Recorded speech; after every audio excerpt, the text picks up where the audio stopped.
Welcome to Satya Connection. I'm Krishna from Bangalore.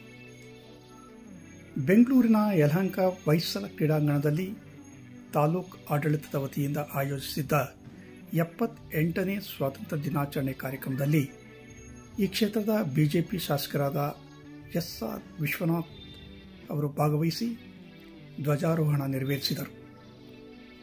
ಬ್ರಿಟಿಷರ ದಾಸ್ಯದಿಂದ ಮುಕ್ತಿ ಪಡೆಯಲು ಸ್ವಾತಂತ್ರ್ಯ ತಂದುಕೊಟ್ಟ ಎಲ್ಲ ನೇತಾರರನ್ನು ಈ ಸಂದರ್ಭದಲ್ಲಿ ಸ್ಮರಿಸಿ ಜನತೆಗೆ ಸ್ವಾತಂತ್ರ್ಯೋತ್ಸವದ ಶುಭಾಶಯ ಕೋರಿದರು. ಈ ಸಂದರ್ಭದಲ್ಲಿ ತಾಲೂಕು ದಂಡಾಧಿಕಾರಿಗಳು, ಅಧಿಕಾರಿಗಳು, ವಿದ್ಯಾರ್ಥಿಗಳು, ಸ್ಥಳೀಯ ಜನಪ್ರತಿನಿಧಿಗಳು ಹಾಗೂ ಮುಖಂಡರು ಉಪಸ್ಥಿತರಿದ್ದರು.